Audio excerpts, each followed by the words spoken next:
Boa noite a todos. É com muita satisfação que nós, então, damos início a mais um webinar da Associação Brasileira de Medicina do Sono.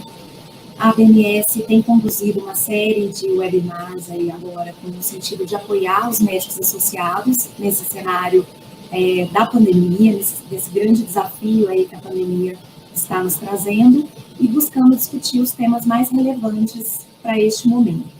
Então, previamente, nós já discutimos os temas relacionados à prática de telemedicina, algumas alternativas diagnósticas para os transtornos respiratórios do sono, e no webinar de hoje nós vamos tratar da interface entre os transtornos de ansiedade, depressão e o sono. E para isso vamos contar então com a participação do Dr. Almir Tavares, do Dr. Márcio Zanini, que serão os apresentadores desse webinar, e da doutora Dalva Poiares, que juntamente comigo fará a moderação aí do webinar. Antes que a gente comece efetivamente com as apresentações, eu gostaria só de passar algumas recomendações de ordem prática. Vocês terão acesso a um chat para interação, e também eu gostaria de pedir para aqueles que ainda não responderam a pesquisa sobre a qualidade do sono dos profissionais da área da saúde durante a pandemia, que façam. Nós estamos nos últimos dias com esse questionário aberto, já temos quase 5.000 respostas, e o link para a resposta, então, vai ficar aberto durante todo o webinar. Eu vou chamar agora a doutora Dalva Poiares, que é médica neurologista, especialista em sono da ABMS e professora livre-docente da psicobiologia da Unifesp. Dalva, vou te passar a palavra agora. Acho que seu áudio, Dalva, seu microfone. Olá, Dani, Márcio, Almir, olá a todos, aos ouvintes, boa noite. É com muita alegria que eu apresento o nosso primeiro apresentador da noite, né? A Dani já ressaltou a importância dessas iniciativas nossas da Associação Brasileira de Medicina do Sono. Então, o Almir preparou essa apresentação para nós, nosso querido amigo Almir Tavares. Ele é psiquiatra com atuação em medicina do sono e psicoterapia, e é doutor pela Escola Paulista de Medicina e com pós-doutorado pela Johns Hopkins, nos Estados Unidos, e atualmente é professor da Universidade Federal de Minas Gerais. Almir, seja bem-vindo. Vamos lá, todos aguardando a sua apresentação. Obrigado, Dalva. Boa noite a todos, boa noite, meus colegas. Vamos dar início aqui.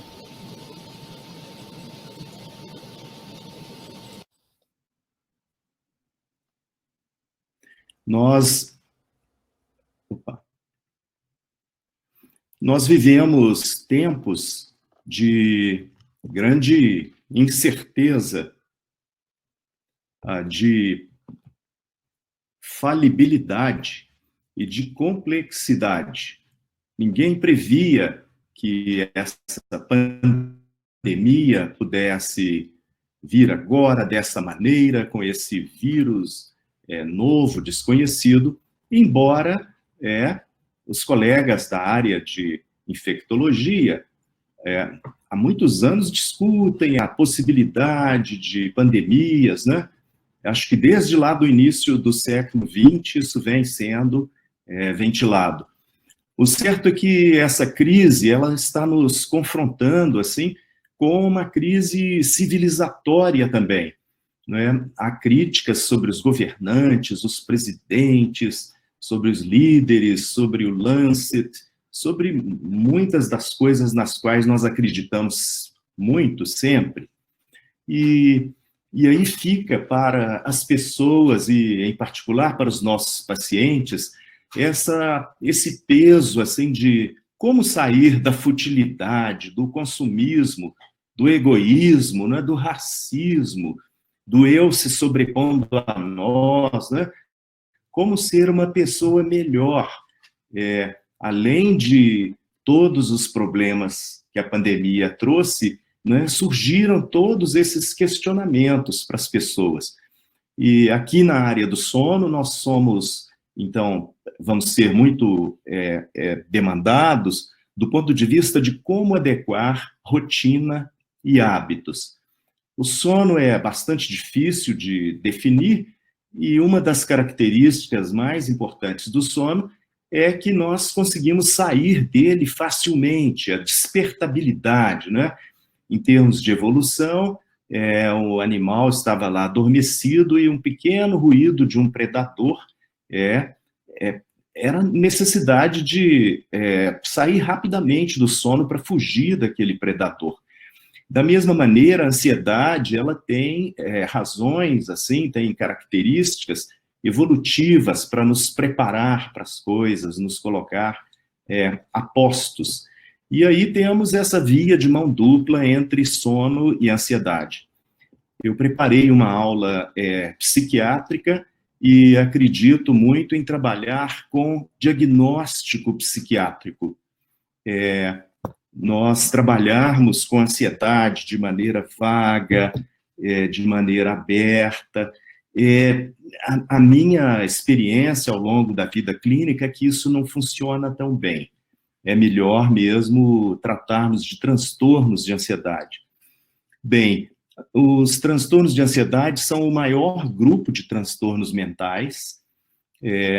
Eles, de acordo com esse survey recente de 2007, um em cada indivíduo no mundo, 1 em cada 4 indivíduos teria algum tipo de transtorno de ansiedade ou algum sintoma de ansiedade. E, há algum tempo atrás, a Organização Mundial de Saúde alertava que no Brasil nós temos uma quantidade muito grande de pessoas portadoras de transtornos de ansiedade, talvez tornando o Brasil até o país campeão mundial em prevalência de transtornos de ansiedade. Uma característica importante aqui de lembrarmos é que a grande maioria dos casos não é detectada ou tratada, mesmo em países avançados. E sem tratamento, o curso dos transtornos ansiosos, ele tende a ser crônico. Os sintomas oscilam, aparecem e somem, mas vão aí exercendo suas consequências.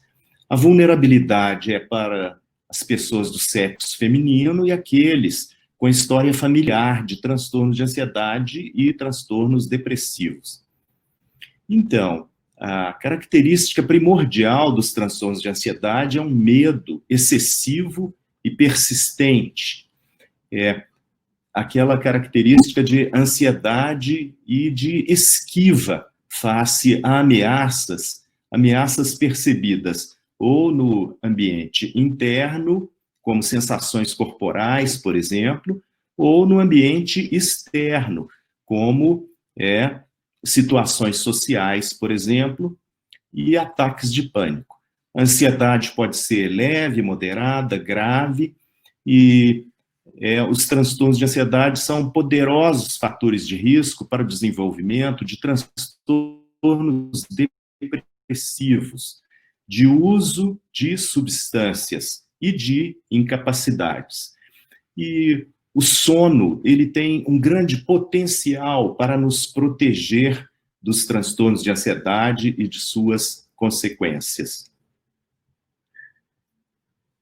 Então, no DSM-5, nós temos aí uma separação dos transtornos de ansiedade, essa separação de onde que eles são encaixados, de como agrupá-los, ela vem do início do século XX, vem de Freud, vem de Kraepelin, e estamos aí às voltas com isso até hoje, né?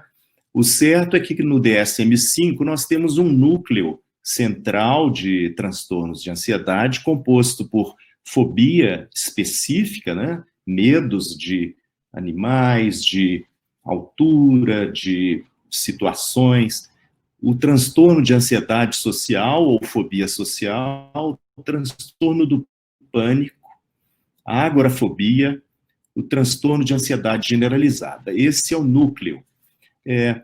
Depois nós temos que os transtornos relacionados a estresse e trauma e os transtornos obsessivo-compulsivos e relacionados, eles foram retirados do grupo de transtornos de ansiedade e passaram no DSM-5 a constituir grupos à parte grupos separados dos grupos dos transtornos de ansiedade, mas eles podem aqui ser tratados juntos nessa nossa aula, dada a sua proximidade com os transtornos de ansiedade.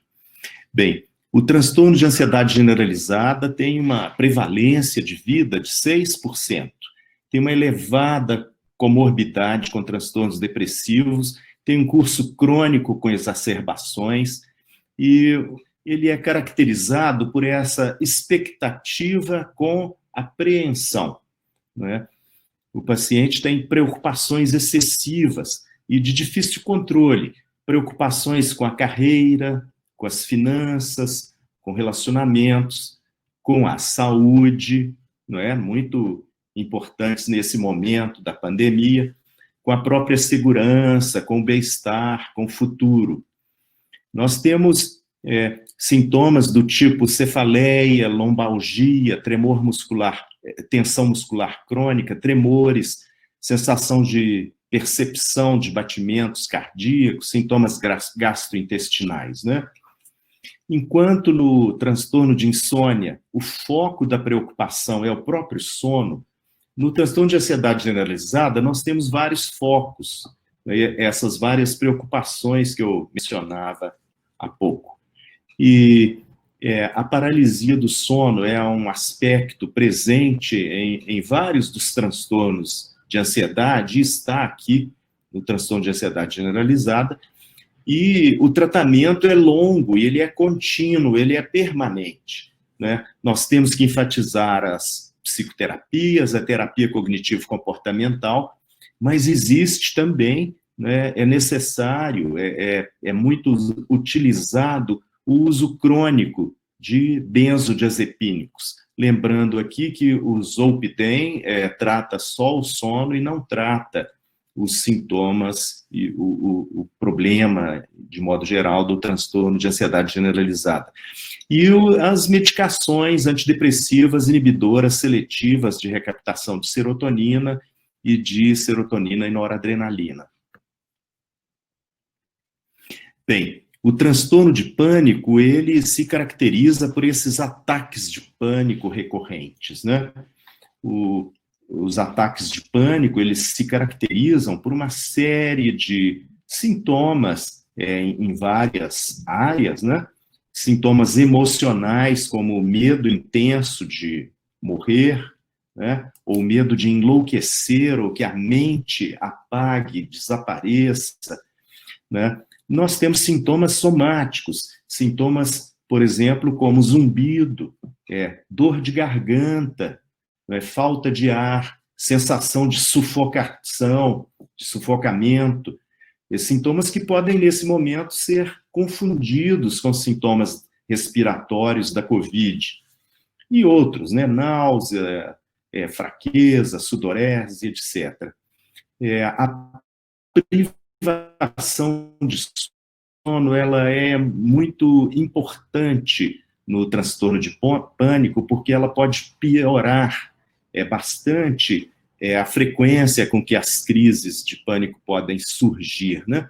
Então, o transtorno de pânico se caracteriza por ataques de pânico recorrentes, tem uma prevalência de vida de 4,7%, uma grande comorbidade com depressão, e o paciente pode ter dificuldades para iniciar e manter o sono não restaurador e ataques de pânico noturnos. Na polissonografia, nós temos diminuição da eficiência, diminuição da duração do sono, e ataques de pânico noturno, eles acontecem em um pouco mais de 50% dos casos de transtorno de pânico. Eles surgem ali no sono N2, na transição com o N3, e os ataques de pânico noturno precisam ser separados clinicamente de pesadelo, terror noturno e eventos obstrutivos, e no caso de suspeita de apneia obstrutiva de sono, aí nós precisamos de nos valer de polissonografia. Aqui também a paralisia de sono surge, importante, né? E nós temos aqui que orientar muito o paciente no sentido de controlar substâncias estimulantes, cafeína, xantina, eu coloquei aqui psicoestimulantes, mas não está muito adequado, são todos os tipos de estimulantes, de medicamentos de ação estimulante do sistema nervoso central podem influir se eles não tiverem adequadamente prescritos e controlados. Esses pacientes têm uma sensibilidade muito grande para pequenas mudanças de doses de drogas e medicamentos de ação no sistema nervoso central. Esses pacientes, eles tendem, né, eles acabam indo para o lado do álcool e das drogas, e nós precisamos de corrigir a privação de sono, rever a tireoide, e aqui vem o uso de 2 grupos de tratamentos, né, os tratamentos farmacológicos, com benzodiazepínicos, inibidores seletivos, antidepressivos tricíclicos, e a literatura é imensa a esse respeito, é muito interessante essa literatura, é muito bonita, como é que tudo isso surgiu e veio. E temos aí a terapia cognitivo-comportamental para pensamentos irracionais sobre ataques de pânico e ataques de pânico noturna, comportamentos de esquiva e a exposição interoceptiva gradual. Bem, nós temos esse transtorno de estresse pós-traumático. Ele se notabiliza com a guerra do Vietnã, depois com outras guerras e os veteranos americanos. Mas nós temos que lembrar que a característica central aqui são traumas, são experiências traumáticas. Então, a gente ver morte, se relacionar com a morte à distância, mesmo pela TV ou pessoalmente, não é? A gente receber notícia de falecimento de pessoas, de amigos, de gente conhecida, de gente admirada, isso pode ser extremamente traumático para uma série de pessoas. É claro que alguns são mais preparados, os médicos estão lá no CTI, trabalham com essa área há muito tempo, eles têm uma certa proteção pela experiência, mas mesmo eles estão sujeitos aí a essas consequências se isso não for adequadamente cuidado, né?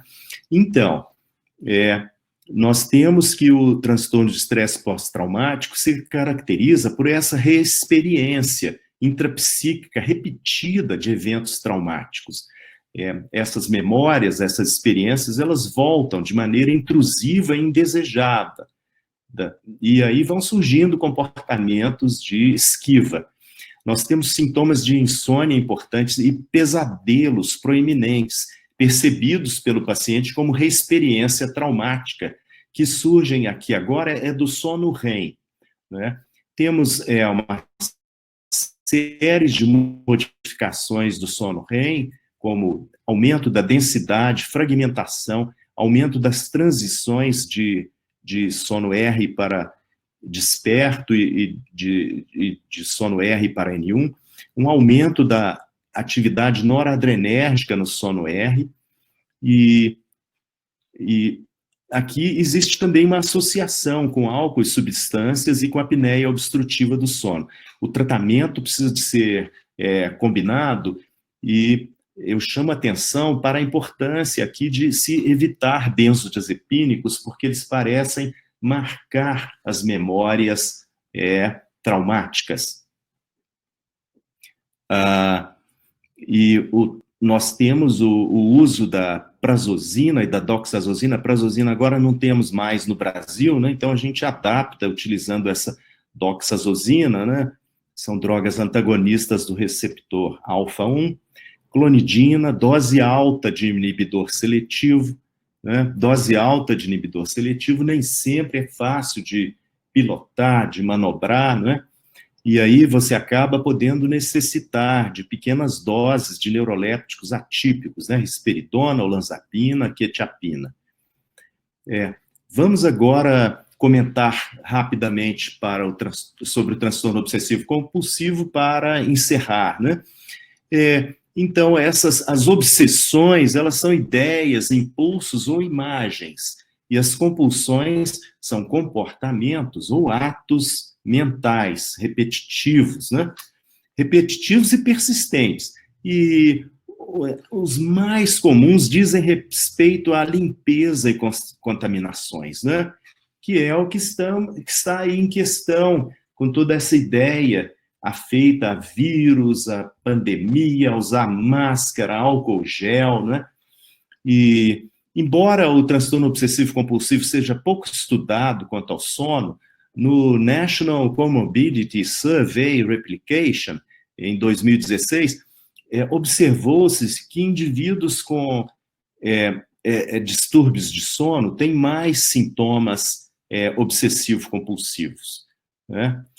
E nós precisamos de doses elevadas de inibidores seletivos ou de tricíclico clomipramina, né, para controlar. E agora nós estamos vendo aí na internet, será que todos nós agora somos OCD, né? Todos somos TOC? Porque estamos todos lavando as mãos excessivamente o tempo todo, né?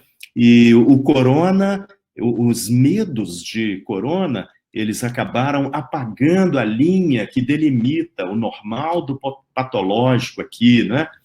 E será que está havendo uma adaptação ou é a adição de internet, esse fenômeno que estamos vivendo aí de estarmos todos online, né? Isso é realmente adaptação ou isso serve também de desculpa para adição à internet, né?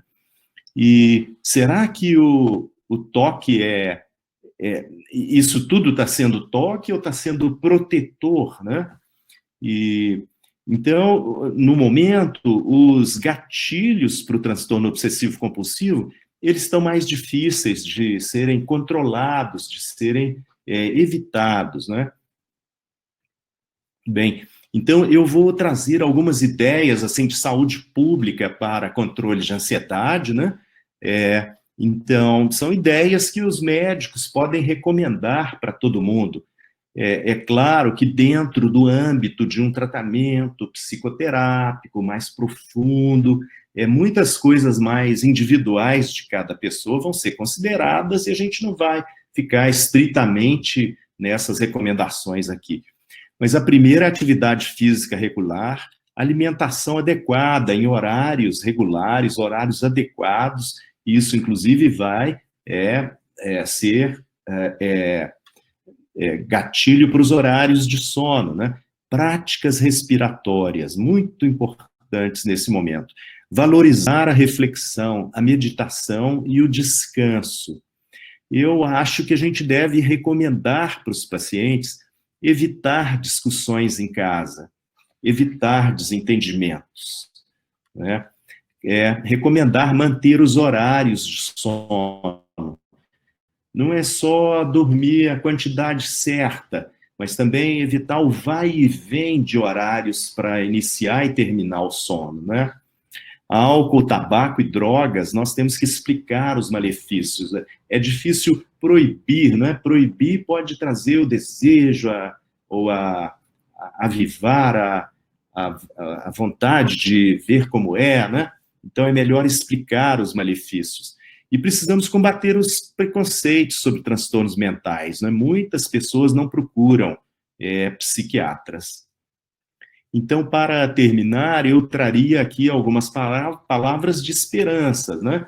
Em primeiro lugar, a introspecção pode ser uma coisa positiva. Nós não temos que ser permanentemente extrovertidos, e a conectividade excessiva, inclusive nos meios digitais, ela é acompanhada de muita superficialidade. Então, a introspecção, ela facilita refletir, e a introspecção não é solidão. É importante valorizarmos mais do que nunca nesse momento, né, nós levarmos isso para as pessoas, a solidariedade humana e a doação. E atividade intelectual e criatividade, eu traria essa lembrança, elas sempre foram atividades solitárias, né? Depois daquilo nascer dentro da pessoa, é que vai para a criação em grupo. E então não há mal em estar sozinho, em estar consigo mesmo, né? E vamos estimular os pacientes a trocarem a visão ansiosa por uma outra visão, que é a visão de verificar, de constatar desafios e problemas a serem vencidos. Muito obrigado.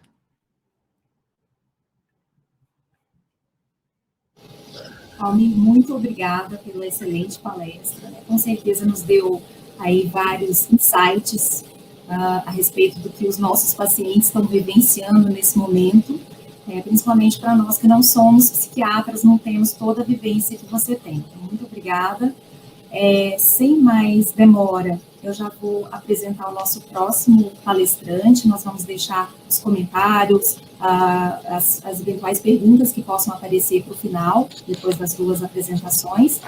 Então, eu gostaria de chamar agora o Dr. Márcio Zanini, que é psiquiatra e médico do sono, mestre em psiquiatria e psicologia médica pela Unifesp, secretário do Departamento de Medicina do Sono da Associação Brasileira de Psiquiatria, e psiquiatra assistente e preceptor da residência em psiquiatria do Instituto do IANSP, né, Instituto de Assistência Médica ao Servidor Público Estadual. Márcio, por favor, você tem a palavra. Obrigada. Ok, obrigado. Vou botar aqui.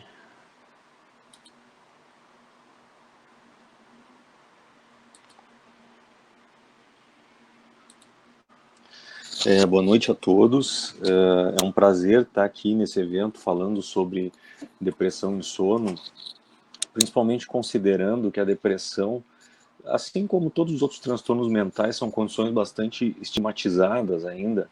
Então é comum a gente ver pessoas que estão com sofrimento psíquico, que precisam de ajuda e resistem em procurar ajuda, procurar um médico psiquiatra, por essa questão do preconceito e do medo de serem taxados como malucos ou alguma coisa do tipo, né?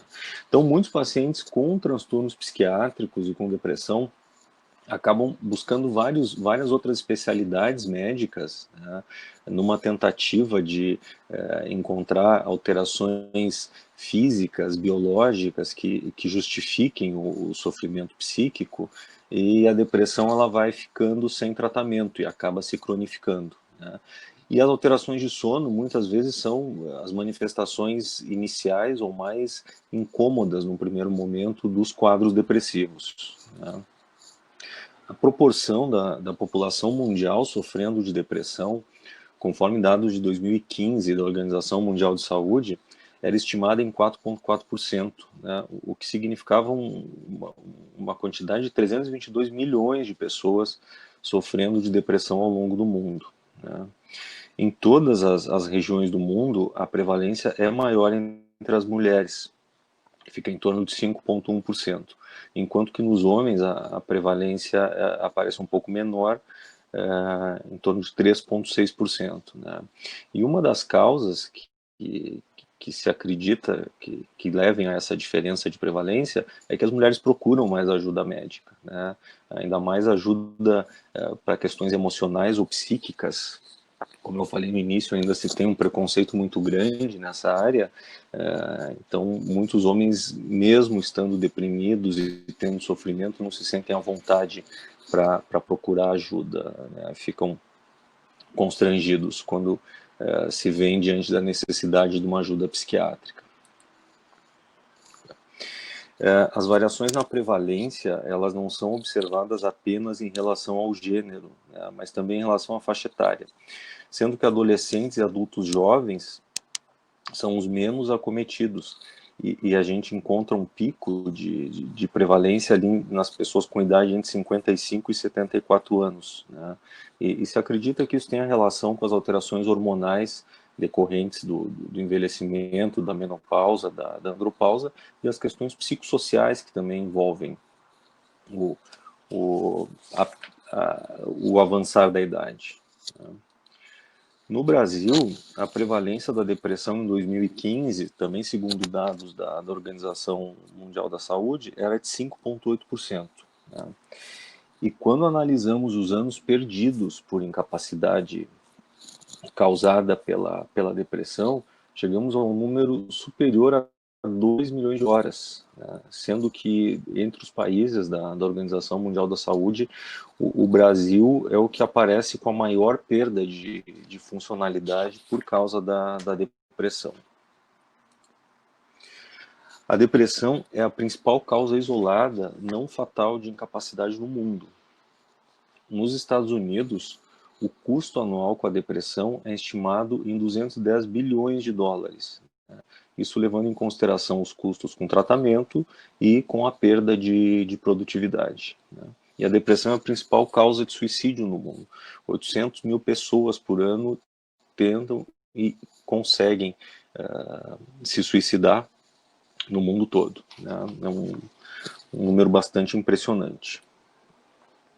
O diagnóstico da depressão, ele é predominantemente clínico, né? É comum a gente ouvir o paciente falar, eu queria fazer um exame para confirmar que eu tenho depressão, para daí tomar remédio e ficar tranquilo com essa situação, né? Mas não temos exames laboratoriais, exames de neuroimagem que confirmem ou nos auxiliem no diagnóstico da depressão. Ele é um diagnóstico eminentemente clínico, né? Feito através da entrevista psiquiátrica, né? Não tem outra maneira da gente fazer o diagnóstico da depressão. Então, os critérios diagnósticos, de acordo com o DSM-5, que é o Manual Diagnóstico Estatístico de Transtornos Mentais, ele sugere que a gente vai pensar num diagnóstico de depressão quando o paciente apresenta, num período de 2 ou mais semanas, algum grupo de sintomas, né? Esses sintomas, eles precisam estar presentes a maior parte do tempo nesse período e causar uma alteração significativa no funcionamento do paciente, né? Tem 2 sintomas que são definidores da depressão. Um desses 2, eles têm que estar presentes para se fazer o diagnóstico, ou os 2 ao mesmo tempo, né? Então, esses sintomas são o humor deprimido e a anedonia. A anedonia é a incapacidade de sentir prazer ou satisfação com as coisas, né? Então, tendo um desses dois sintomas, a gente precisa de pelo menos mais 4 sintomas para fazer o diagnóstico de depressão, né? E aí aparecem as alterações neurovegetativas, como alterações de apetite. Então, alguns pacientes perdem o apetite, outros pacientes começam a apresentar episódios de hiperfagia associados ao quadro depressivo. Com isso, se tem alterações de peso secundárias às alterações de apetite. O sono, ele pode estar fragmentado, com múltiplos despertares, ser um sono não reparador, ou nas depressões atípicas, a gente tem casos de hipersonia, em que o paciente dorme acima de 12 horas por dia e mesmo assim se sente sonolento durante o dia, né? São observadas também as alterações da psicomotricidade. Então, alguns pacientes ficam mais lentificados e outros, ao contrário, ficam mais inquietos, mais agitados, né? E esse fator da agitação, ele confunde um pouco, porque parece algo contraditório, o paciente está deprimido e ao mesmo tempo está agitado, né? Mas isso é uma manifestação clínica comum da depressão. Além disso, sensação de fadiga, perda de energia, dificuldade para pensar. Os pacientes falam que o raciocínio fica mais lento, fica difícil de lembrar das coisas, de se concentrar, a produtividade no trabalho costuma cair, né?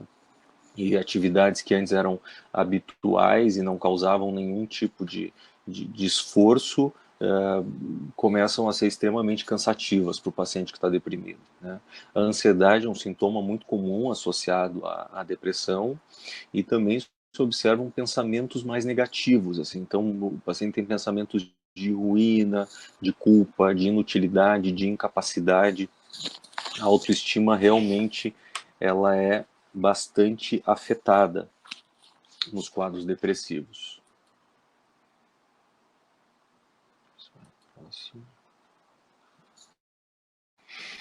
A hipótese da disfunção de algumas monoaminas atualmente é a hipótese neuroquímica mais aceita para se entender as causas, digamos, neurológicas da depressão, né?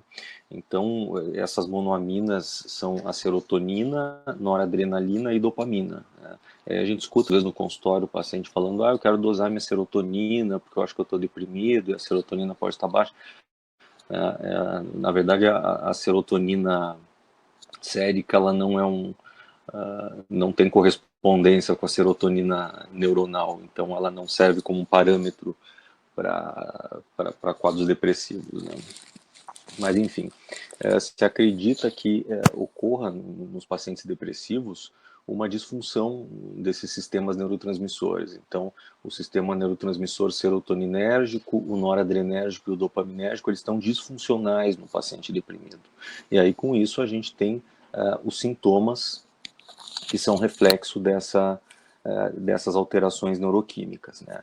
E esse modelo, ele é amparado principalmente pelo fato que o tratamento da depressão é feito com antidepressivos que, na sua grande maioria, atuam regularizando esses sistemas neurotransmissores. Então, boa parte dos antidepressivos, eles atuam nos sistemas serotoninérgicos, nos sistemas noradrenérgicos e alguns têm uma atuação dopaminérgica também. Os sintomas da depressão relacionados com o humor, eles podem ser caracterizados por sua expressão afetiva. Isso é, se causam uma redução do afeto positivo ou um aumento do afeto negativo. Os sintomas de redução do afeto positivo são humor deprimido, perda de alegria ou entusiasmo, perda de interesse, perda de prazer, redução da energia e da autoconfiança. E se acredita que esses sintomas eles sejam causados principalmente por uma disfunção nas neurotransmissões noradrenérgicas e dopaminérgicas. E por que isso é importante? Porque isso nos direciona para o tipo de antidepressivo que vai ser usado. Né? Enquanto os pacientes com uma redução do afeto positivo parece que tem uma deficiência maior na transmissão noradrenérgica, aqueles pacientes que apresentam sintomas de afeto negativo, que são a culpa, aversão, medo, ansiedade, hostilidade, uma certa irritabilidade e sensação de solidão, parece que esses sintomas eles têm uma relação um pouco maior com a neurotransmissão serotoninérgica, mas também tem a ver com os sistemas noradrenérgicos. Então, na hora de escolher um tratamento, dependendo do quadro clínico que se apresenta, a gente vai escolher um antidepressivo que tenha um efeito noradrenérgico mais potente, ou serotoninérgico mais potente, ou que tenha um equilíbrio entre a neurotransmissão noradrenérgica e serotoninérgica. Está passando.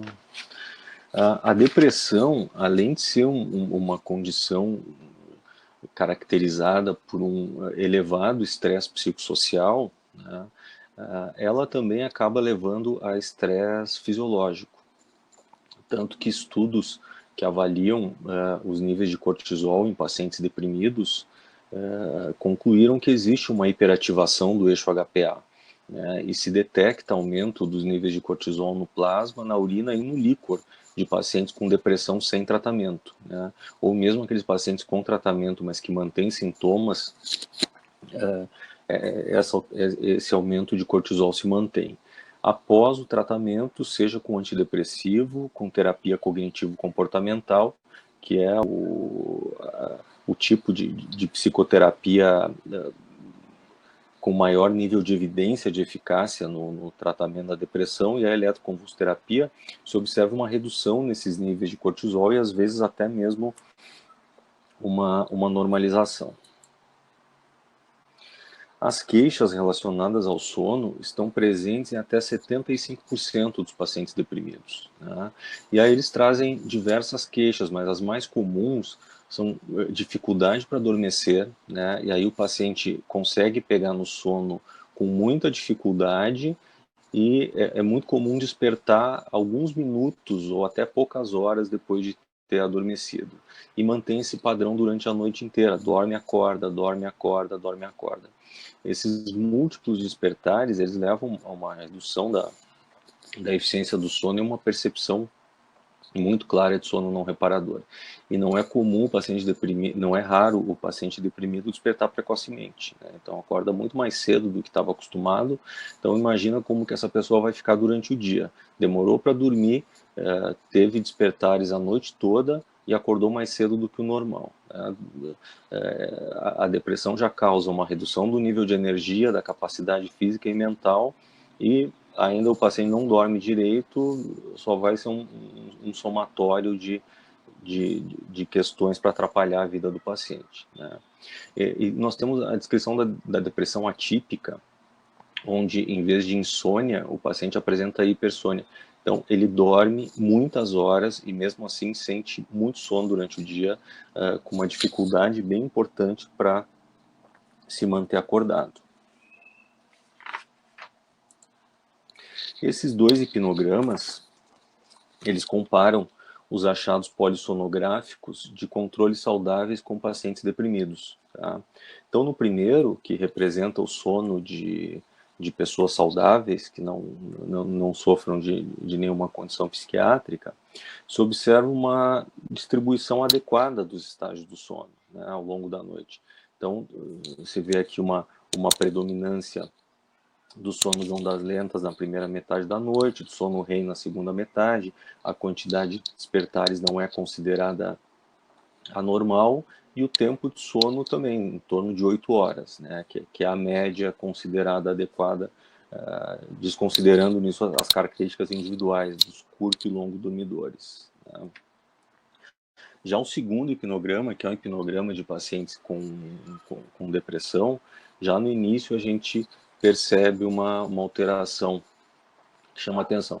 Primeiro, o paciente adormece, mas logo já tem despertares, né? Então o sono já começa fragmentado, e aparece o primeiro episódio de sono REM precocemente, né? Quando se espera que o primeiro episódio de sono REM aconteça em torno de 90 minutos, é comum que os pacientes deprimidos tenham o primeiro episódio de REM aos 40, 50 minutos de sono, né?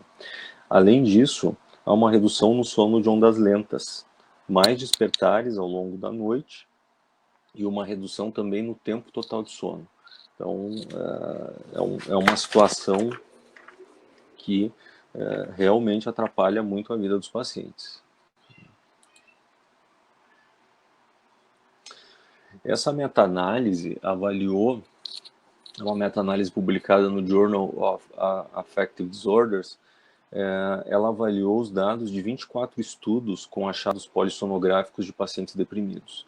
Então, no total foram comparados 810 pacientes deprimidos com 603 controles saudáveis. Tá? E nessa comparação se detectaram várias alterações aí no sono dos pacientes deprimidos. Aumento da latência do sono, então os pacientes com depressão demoram mais para dormir, tempo total de sono reduzido, e isso acaba acontecendo pelo aumento de despertares e também pelo despertar precoce, né? Além disso não, em função disso, a eficiência do sono fica bastante reduzida, né? Em relação ao sono REM, a latência é encurtada, então o paciente entra em sono REM precocemente e se observa um aumento global na quantidade de sono REM durante a noite, além de aumento na densidade dessa fase do sono. As alterações do sono REM características dos pacientes depressivos parecem ter relação principalmente com a neurotransmissão serotoninérgica, né? Já que a serotonina, fisiologicamente, ela tem um efeito inibitório sobre o sono REM. Então, quando a gente entra em sono REM, a transmissão serotoninérgica no cérebro está bastante reduzida. Na depressão, acontece uma disfunção dessa transmissão serotoninérgica com uma deficiência de serotonina disponível na fenda sináptica. Então, com isso, a gente tem uma desinibição do sono REM. E aí se observam as alterações que já foram descritas no slide anterior. Então, são características do sono dos pacientes com depressão, alterações bastante marcadas do sono REM. Então, se observa um aumento da latência, um aumento da quantidade de sono REM no primeiro terço da noite, sono REM mais denso e um aumento global na quantidade do sono REM. Essa comunicação de depressão com insônia, ela encontra uma explicação bastante plausível na questão neuroquímica, né?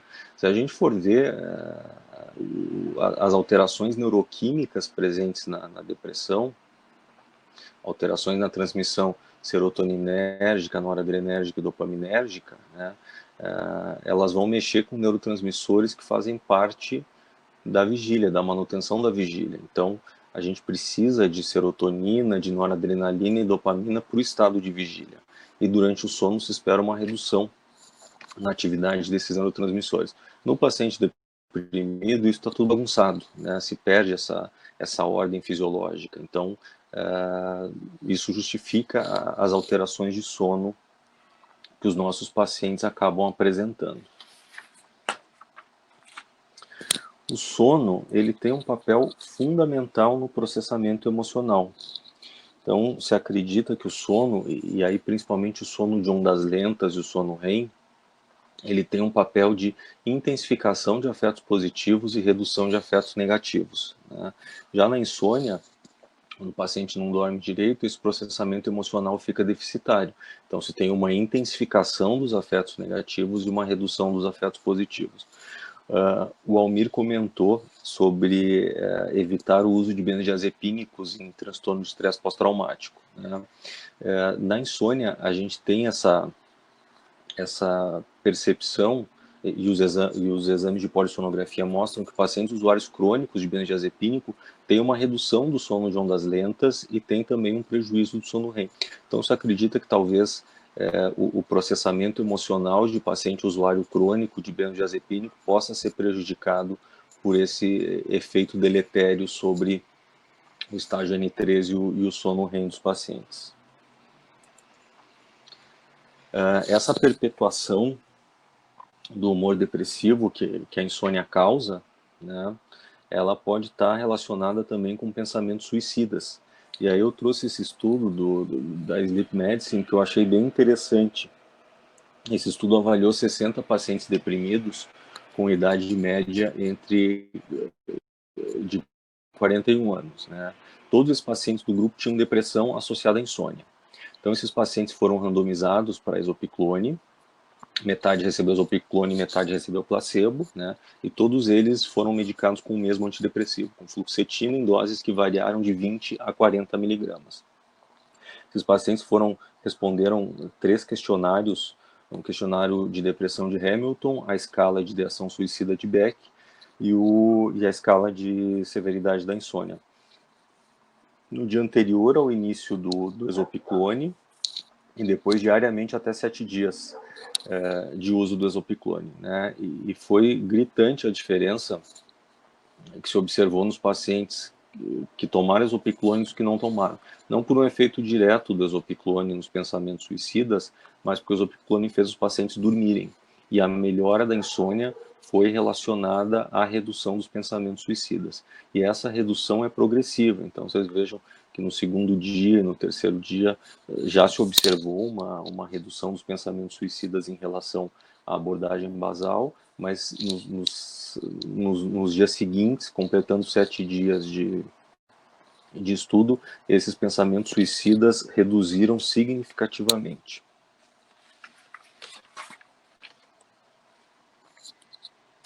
Esse outro estudo é um estudo australiano. Ele investigou o efeito independente da depressão e subtipos de ansiedade na insônia e o efeito da insônia na depressão e na ansiedade, além do papel do cronotipo na insônia, na depressão e na ansiedade. Então foram avaliados 318 estudantes sul-australianos com idade entre 12 e 18 anos. Tá? Eles responderam questionários autoaplicáveis que avaliaram a insônia, ansiedade, depressão e o cronotipo desses adolescentes, né? Então, os autores concluíram que a insônia é um preditor independente para a depressão e que a depressão e a ansiedade são preditores da insônia. O cronotipo vespertino apareceu como um preditor independente para a depressão e insônia, mas não para a ansiedade, né? E na prática clínica a gente observa que às vezes o paciente tem como sintoma predominante a insônia e gradualmente ele acaba evoluindo para um quadro ansioso, um quadro depressivo e vice-versa. A depressão ela traz consigo muito frequentemente, como eu falei anteriormente, 75% dos pacientes com depressão acabam tendo queixas relacionadas à insônia.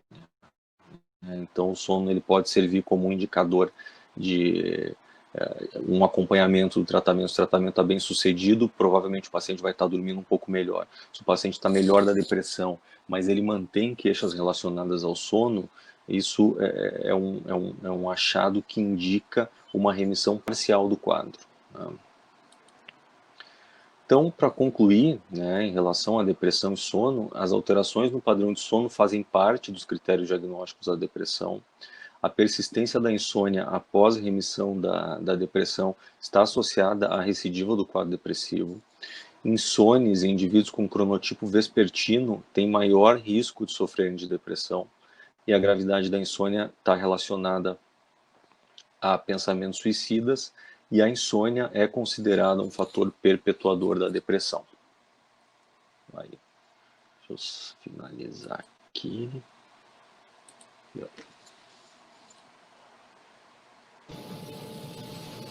Perfeito, Márcio, muito obrigada pela sua apresentação. Nós estamos aqui aguardando as perguntas pelo chat, das pessoas que estão nos assistindo. Eu já tenho uma pergunta aqui engatilhada já para a gente esquentando os motores, né?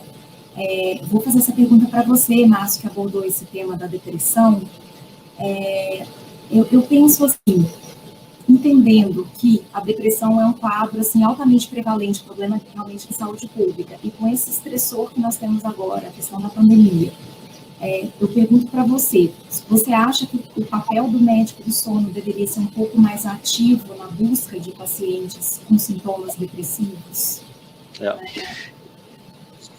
Sem dúvida, Daniela, eu acho que essa busca de sintomas depressivos nos pacientes, ela teria que ser uma prática não só do médico do sono, mas de todas as especialidades, né? Porque a depressão, os transtornos mentais como um todo, são questões bastante estigmatizadas, né? E as pessoas resistem em procurar o psiquiatra, procurar o especialista, e até às vezes entram num estado de negação, de que não estão bem emocionalmente. E muitas vezes elas se sentem à vontade para falar dos seus problemas, das suas dificuldades para o médico, ou do sono, ou cardiologista, o médico que acompanhe como um todo, né? E seria muito interessante, assim, se na formação médica se tivesse um direcionamento para que o clínico conseguisse, pelo menos, detectar que aquele paciente pode estar deprimido, né? E nessa fase de pandemia, sem dúvida, o sofrimento psíquico se intensifica, né? No confinamento, as pessoas com uma redução da capacidade de socialização, uma mudança muito significativa na sua vida. Então, é muito provável que pacientes procurem ajuda por estarem deprimidos sem saber que estão, né? Sim, exato. E eu falo assim, não somente esperar que o paciente venha até nós, mas nós temos os contatos desses nossos pacientes também.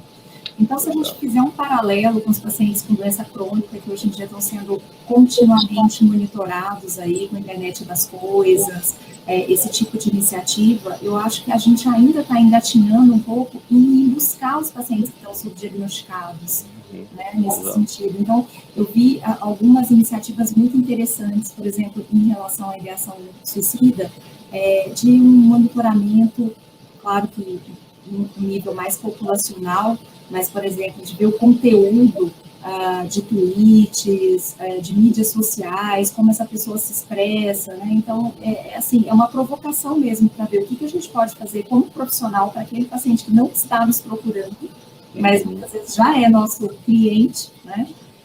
E o que a gente pode fazer em termos de saúde pública mesmo, para identificar as pessoas que às vezes não têm nem acesso ainda à atenção médica. Outro ponto interessante, que vai bem ao encontro, né, do que o Almir, a Daniela e o Márcio falaram, assim, é uma questão de sobreposição de sintomas, né? Então, por exemplo, achei muito interessante o Almir falar, porque realmente, né, agora você fica se policiando. Se você entra no carro, aliás, tem muitos vídeos, né, que pretendem ser, isso que são realmente engraçados na internet, né, da pessoa que explode o carro de tanto que ela limpa tudo, né? Então, nós estamos realmente vivendo uma coisa tão né? E a preocupação, meu Deus, se eu não me limpar completamente, eu tenho que chegar em casa e me limpar e... Enfim, existe uma situação ansiogênica, não só pela insegurança econômica, não só pelo medo da doença, mas também pelos cuidados que você tem que ficar lembrando de ter o tempo inteiro, né? E, no caso da depressão, Márcia, eu diria o seguinte, a população está aumentando de peso, né? Possivelmente também a incidência, né, a frequência de novos casos de apneia do sono, o sedentarismo, né, a falta de exposição à luz, quer dizer, só esse sintoma, e outra coisa, dormindo mal, então cansaço, sonolência, é muito fácil esses sintomas serem confundidos com fazerem diagnóstico diferencial com sintomas de depressão, né? E aí você afastar isso e ver, eu trato de sono e os sintomas depressivos, eu tenho que pressupor que eles vão melhorar ou não, né? Da mesma maneira com a ansiedade. Então, veja que existe uma sobreposição muito grande entre os sintomas do distúrbio do sono e os sintomas do transtorno mental. E só para terminar minha observação, que eu vou perguntar para vocês, o que vocês antevêm, entendeu? Porque eu acho que isso é o que as pessoas querem saber, o que a gente antevê em relação a essa pandemia. Será que vai ser um aumento da incidência disso? Né? Porque a gente sabe que os estudos epidemiológicos mostram que quem toma mais hipnótico tem mais doença mental e doença clínica. Então, o uso de hipnótico está relacionado com comorbidade, né? Então, a gente espera que isso aconteça. Então, eu queria ouvir de vocês. Bem, as associações de psiquiatras têm identificado uma maior procura por atendimento. O psiquiatra tem essa facilidade de atender à distância, a não ser para a primeira consulta, né? Mas para as consultas subsequentes é possível. Então, as associações aí que eu tenho visto a respeito delas, elas têm identificado esse aumento na procura.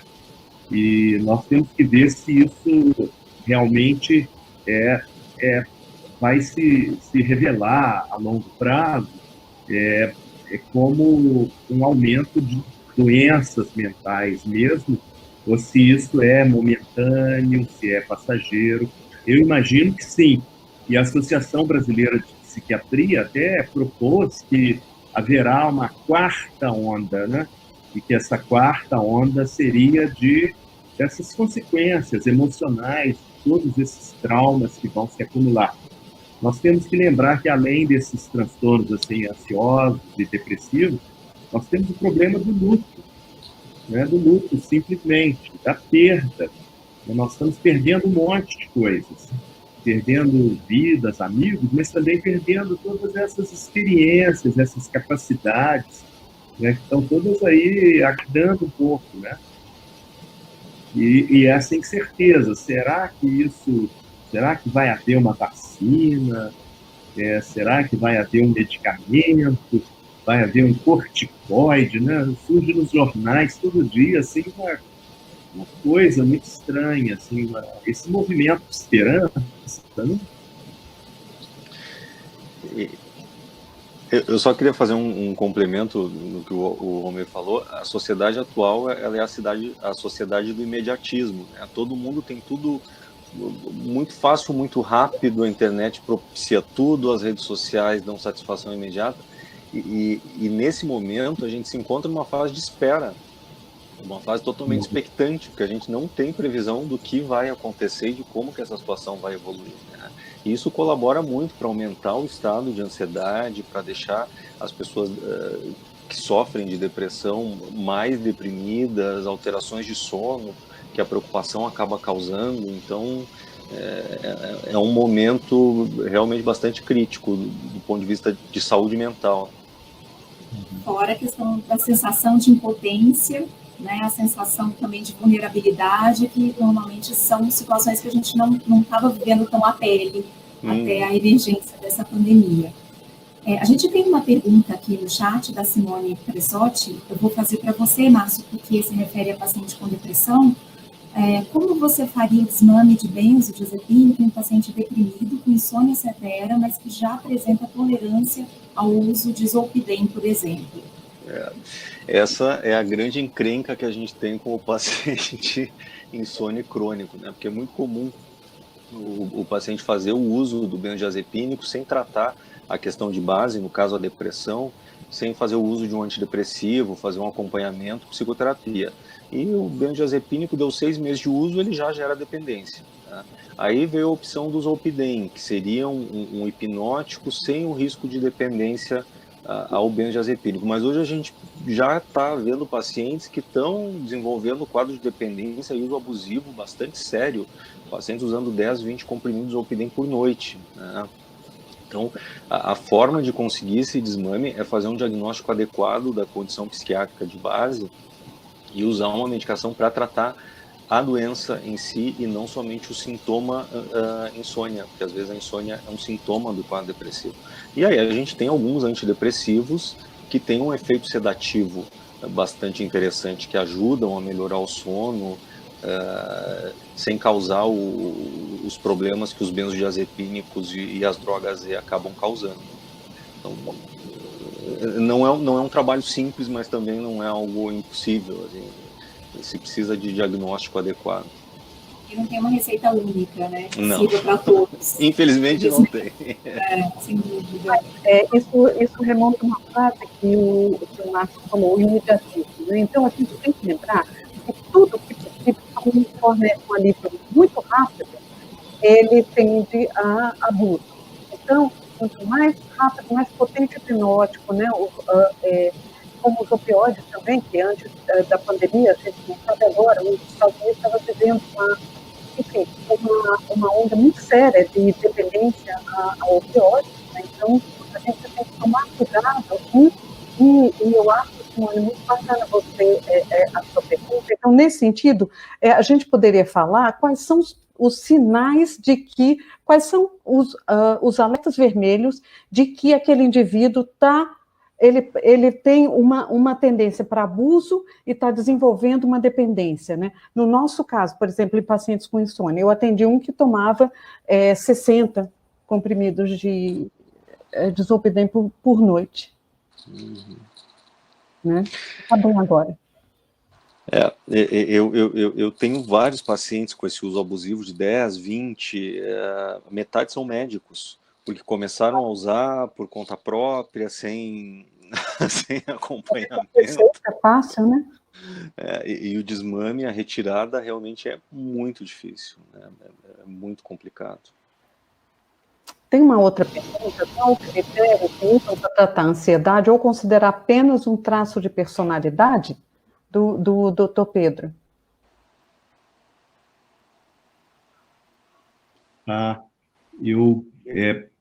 Falhou um pouco aqui. Eu comentava com o Márcio que esse ponto da automedicação, ele é muito relevante, né?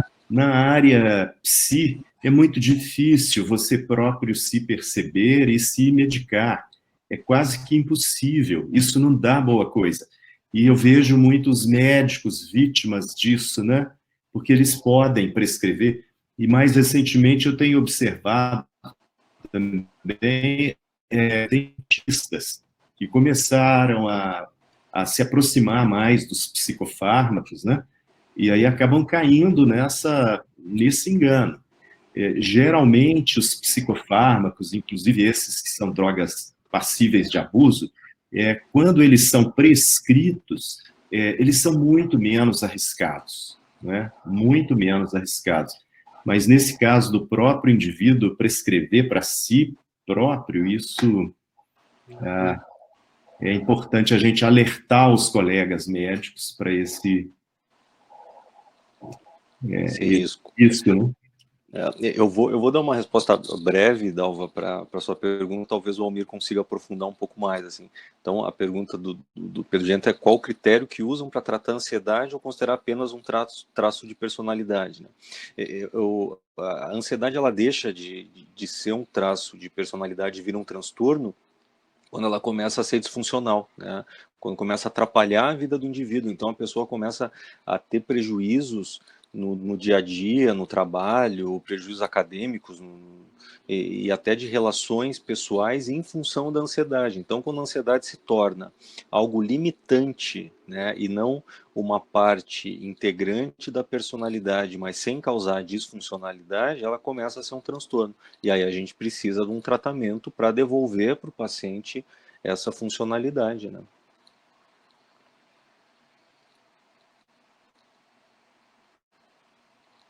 Perfeito. Acho que a gente não tem mais nenhuma outra pergunta no chat nesse momento.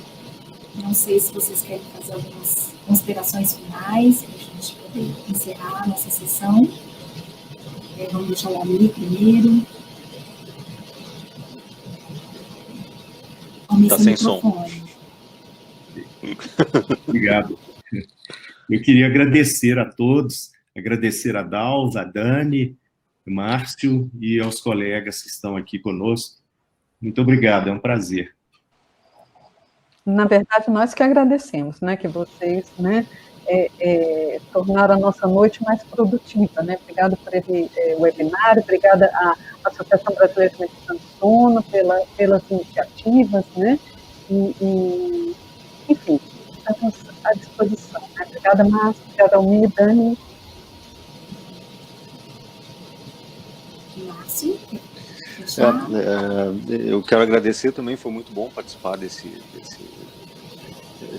evento, e é importante a gente ficar atento aos sinais do paciente de que ele não está bem, né? Às vezes o sono ele é realmente a porta de entrada do paciente para o consultório do médico, e seria importante a gente ficar focado, sempre com uma luzinha acesa a respeito de transtornos mentais, depressão, ansiedade, para não ficar simplesmente medicando o sintoma ansiedade, o sintoma insônia, sem buscar a causa dela adequadamente, né? Obrigado pelo convite. Perfeito. Em nome da BNS, eu quero agradecer a todos. As exposições foram brilhantes, as contribuições da Dalva, aqui também trazendo a experiência dela, todos que estiveram participando aqui da nossa sessão também, pelas perguntas, as interações, e até a próxima, né? Até breve. Obrigada, pessoal. Obrigado. Boa noite. Boa noite. Tchau, tchau.